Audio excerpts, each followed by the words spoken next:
እውነት ለመናገር ይሄ ቀን ፍቅር እንደዚህ ነው። የተከበራችሁ ወጣቶች ያው ታሪኩ በዚህ ስለተገለጠ ይሄን ላቆየውና ነገር ግን ክርስቶስ ሞቶልናል፣ ክርስቶስ ተሰቅሎልናል። ይሄን አካል ክርስቶስ ይፈልገዋል። ይሄ ቀን እጅግ በጣም ከባድ ነው።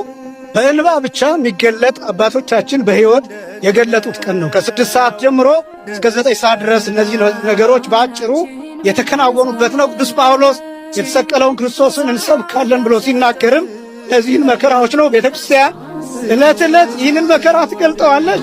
ይሄ መከራ ለሁላችን የተሰጠ ነው፣ በሕይወት የምንገልጠው ነው። ክርስቶስ ለአዳምና ለሔዋን እንደ ካሰ ለማጠየቅ ተራቁቶ ሙሉ ራቁቱን ሆኖ የተመሳቀለው እንጨት ላይ 7ቱ ዕፅዋት ላይ ገላው ያረፈው ልክ 6 ሰዓት ላይ ነው።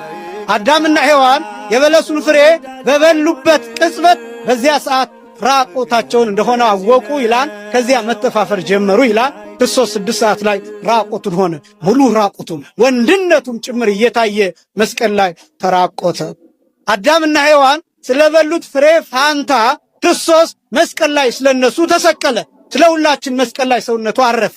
ራቁቱን መስቀሉ ላይ ማረፉ ብቻ አይደለም፣ 5 ችንካሮች ከነርቭና ከደም ስሩ ጋር የሚገናኙ ችንካሮች እጁ ላይ እንዲያርፉ ተደርገዋል።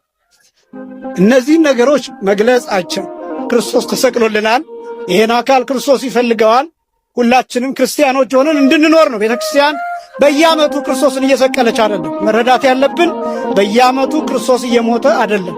ክርስቶስ በየዓመቱ እየተገረፈም አይደለም። ነገር ግን ቤተክርስቲያን ይህን መከራ የምታሳየውና የምትገልጠው ወጣቱ በብዙ ኃጢአት እየዋኘ ነው፣ በብዙ መከራ እየዋኘ ነው፣ በሱስ ውስጥ እየዋኘ ነው። ቤተክርስቲያንን በመተው ከእግዚአብሔር በመራቅ በእነዚህ ነገሮች እየዋኘ ነው። ብዙ ኃጢአት እየሰራ ነው፣ ብዙ በደል እየተሰራ ነው፣ ብዙ ሞት እየተስተናገደ ነው።